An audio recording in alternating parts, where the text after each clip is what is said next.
My name is Adrian. I'm 32 years old.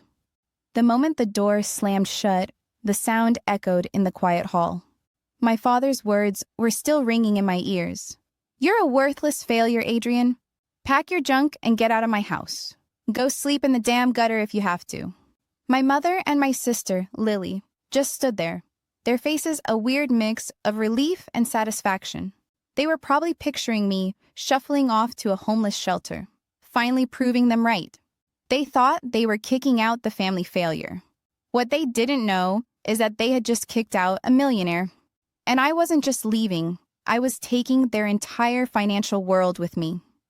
Ever wonder what happens when the people who call you worthless suddenly realize you are the only thing holding their lives together? Well, this is the story of how my family learned that lesson the hard way. For as long as I can remember, I was the family punching bag. I'm Adrienne, I'm 32 now, and for most of my life, I was the cautionary tale. The one my parents used to scare my siblings straight or to brag about my successful sister, Lily. In my family's story, I was the quiet, awkward son who would never amount to anything. Lily, of course, was the golden child. She was the star athlete, the sorority president, the one who landed a fancy marketing job right out of college. My parents would trot out her achievements at every single family gathering. Her successes were their successes. My failures? Those were all on me. It wasn't just the big stuff. It was the little digs every single day. At dinner, my dad would sigh and ask Lily about her latest project, then turn to me and say, "And Adrian, still tinkering with those computers? You know, the real world doesn't run on video games." My mom would jump in with her fake sweet voice. "We just worry about you, dear. It's not healthy. Why can't you be more like your sister?" Lily would just smirk, loving her role as the family star. I once heard her tell her friends my job title was Chief Coffee Fetcher, for some company they'd never heard of. The funny thing is, while they were painting me as this basement-dwelling loser, I was quietly building a life they couldn't even imagine. That tinkering in my room? It started as a small IT support gig in college. Turns out I was good at it, really good. I taught myself to code, to build systems, to solve complicated problems. I worked remotely, long before it was cool, for a small tech startup. My office was my bedroom. My uniform was sweatpants. From the outside, it looked like I was doing nothing. But on the inside, I was climbing. I went from junior support to lead developer, then project manager, and finally, senior systems architect. Since my company was fully remote, I never had to leave home. It made me a silent fixture in the background of their lives, which, ironically, made it easier for them to ignore what I was actually doing. And I was doing a lot. My salary grew, and then it exploded when I got stock options. By the time I was 28, that little startup was bought by a major tech giant, and my stock options made me a millionaire. Literally overnight. I never told them. What was the point? They didn't see me. They saw the character they'd created. Telling them about the money would have felt like begging for approval they were never going to give me anyway. So I kept my mouth shut. I stayed in their house, paying a rent that was a joke, while I secretly became the family's safety net. When my dad lost his job, I was the one who anonymously paid the mortgage for 6 months so they wouldn't lose the house. I used a third-party service, so it just showed up as account credited. They figured it was a bank error or some government program. It never crossed their minds that their useless son upstairs was keeping a roof over their heads. When Lily needed a new car for her image, but her credit was shot, I co-signed the loan. Actually, I didn't just co-sign. I was the primary. The car was in my name. The payments came directly out of my account every month. She just drove it around, telling her friends she got a huge bonus.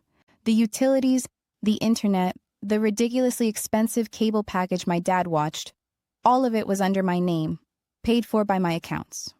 I set up auto pay years ago after my mom forgot, and the power got shut off twice in 1 month. They just got used to things working. They never asked how. They just felt entitled to it. My mother was maybe the saddest case.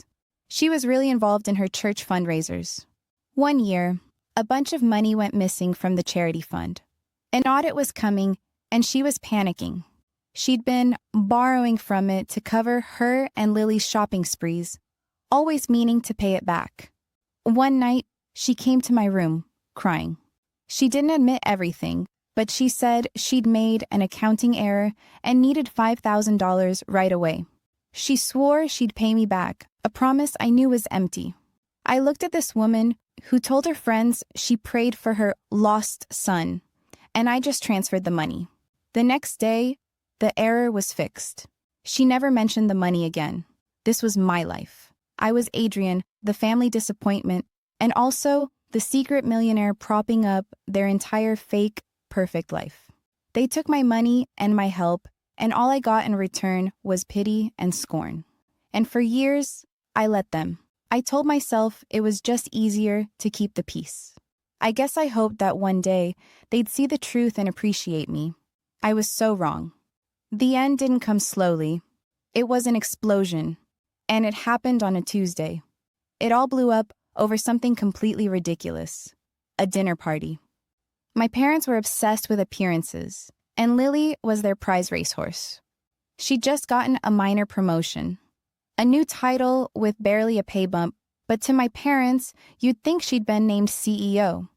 They decided to throw a huge party to celebrate, and they expected me to pay for it. My mom came to me a week before with a list. "Adrian," she said, not even bothering to look up, "we'll need you to cover catering." And Lily found a wonderful champagne. It's a bit pricey, but it's a special occasion. Oh, and we should rent better chairs. For the first time in forever, I said no. It was a quiet no. Not angry, just, "No, I can't do that this time." You would have thought I'd just committed a murder. My mother's face went from dismissive to shocked to furious in about 3 seconds. "What do you mean you can't? Of course you can. It's not like you do anything else." Lily, who had been listening from the hall, walked in. "Seriously, Adrian? It's one night. For my promotion? Can't you be supportive for once?" "I am supportive," I said, my voice still calm. "I support this family more than you know. But I'm not paying for a party we can't afford." That was the wrong thing to say. The word afford burst their little bubble. My dad stormed in from the living room. "What's this? You're refusing to help your sister." "I'm refusing to pay for $500 a head catering," I said. "It's about respect, Adrian," he yelled. "It's about family, something you know nothing about. You sit in that room, living off our generosity, contributing nothing, and you have the nerve to say no?" The hypocrisy was so staggering I almost laughed. Living off their generosity? I looked at the walls of the house I was paying for, at the lights powered by the bill I paid, at the clothes on their backs probably bought with money I gave them. The laugh died in my throat and turned into ice. "I contribute more than you know," I said, my voice getting quiet, which always scared them more than yelling. Lily scoffed. "Oh, here we go. The mysterious contributions. What do you do, Adrian? Secretly wash the dishes? You're a leech. You're 32, living in your parents' house with no real job, no life. You're useless." Useless. There it was. The family's favorite word for me. "Maybe you're right," I said, standing up. "Maybe I am useless to you." My dad stepped towards me, his face turning red. His pride was built on a foundation of lies, and I was about to pull a brick out. "I've had it," he snarled. "I'm sick of your attitude. You're freeloading. You think you're better than us? Fine. Be better somewhere else." He pointed a shaky finger at the door. "Get out. I want you out of my house. Tonight." My mother gasped, a flicker of something in her eyes. Fear? Surprise? But she didn't defend me. She never did. Lily, on the other hand, looked like she'd just won the lottery. The family failure was finally being kicked out. "Dad, you can't be serious," my mother whispered, but with no real force. "I am dead serious," he said. His eyes locked on mine. "You're a worthless failure, Adrian. Pack your junk and get out of my house. Go sleep in the damn gutter if you have to. I looked at their faces. My angry, self-righteous father, my smirking, victorious sister, my weak, silent mother. And in that one moment, all the years of resentment and quiet sacrifice just clicked into a single liberating thought. Okay, I didn't fight. I didn't beg. I didn't try to explain a truth they couldn't handle. I just turned and walked to my room. I packed one bag. It was fast. My laptop, hard drives, a few clothes, my passport, everything I actually cared about was digital or in my bank account. As I walked to the front door, my mother finally spoke up. Adrian, where will you go? I paused with my hand on the doorknob. I looked back at the 3 people who shared my DNA, but didn't know me at all. I'll be fine, I said, and for the first time, I let a little smirk play on my lips. Don't worry about me. The door slammed shut. It was the starting gun for my new life, and for the beginning of the end of theirs. That first week was probably a vacation for them. The house was finally free of the useless son. Lily probably loved being the only focus, and my parents likely patted themselves on the back for their tough love. They must have figured I'd come crawling back in a month, begging for forgiveness. I, on the other hand, checked into a nice extended stay hotel and felt a sense of peace I hadn't felt in years. I let my company know I'd moved, which was as simple as changing an address. My work never skipped a beat. For the first time, I was only responsible for me. The silence was amazing. And then I started taking down the scaffolding that held up their lives. The first piece was small. The internet. The bill was in my name, linked to my credit card. I just logged in and canceled the service. No warning. One morning, my dad probably sat down to read the news, my mom to watch her online church service, and Lily to scroll Instagram, and nothing. The first call came that afternoon. It was my mom. Adrian, the internet is out. The company said the account was closed. Did you do something? Yes, I said. The account was in my name, so I closed it. I don't live there anymore. There was sputtering on the other end. But we need it. How is Lily supposed to work? I'm sure you'll figure it out, I said, my voice polite but miles away. You'll have to open a new account in your name. I didn't bother adding that with their credit, they'd need a massive deposit if they could get it at all.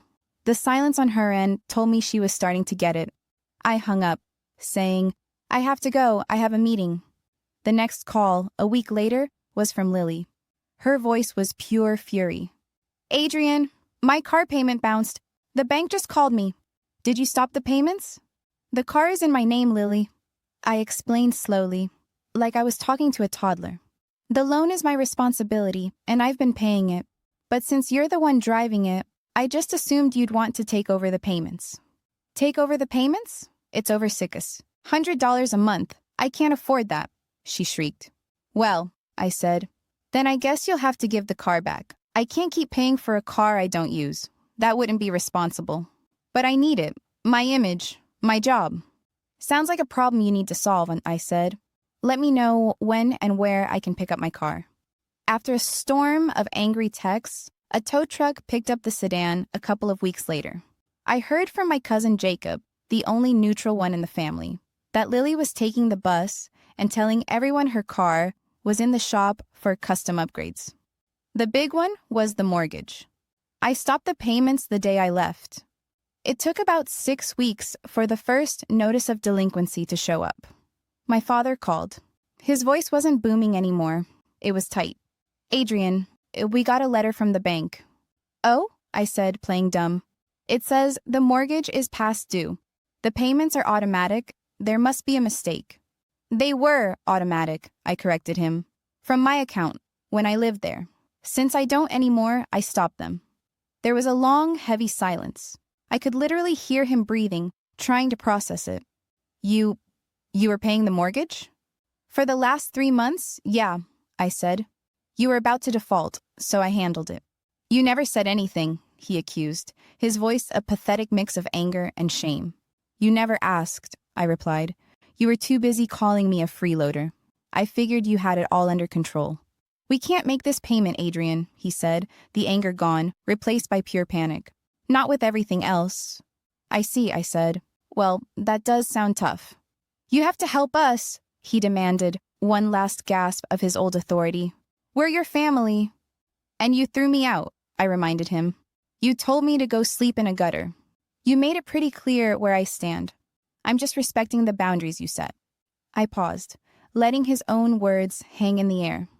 "I'll be just fine." I hung up. I knew it wasn't over, but the foundation of their world was officially cracked. They had built their house on lies, and the tide was finally coming in. After the mortgage call, things went from bad to worse for them. My phone, once silent for days, started blowing up. The tone shifted from angry to pleading to this syrupy sweet manipulation that was almost worse than the yelling. My mother left tearful voicemails.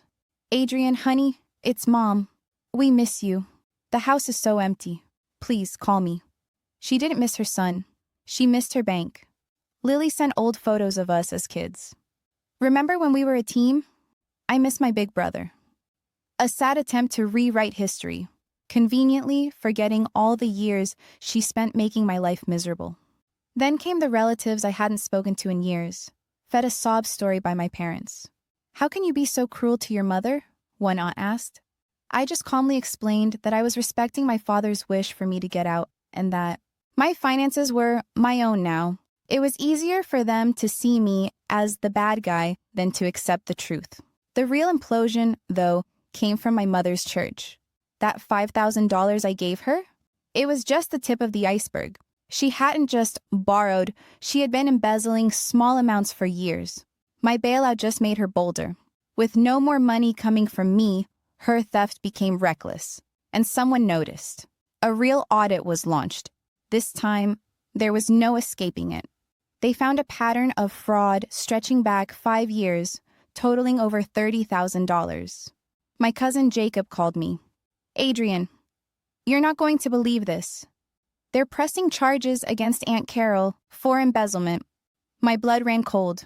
But what he said next was worse. "She's telling them you were in on it," Jacob said. "She's claiming you bullied her into it and forced her to withdraw the money for you." I was speechless. She was trying to drag me down with her. The family scapegoat was now going to be the public one.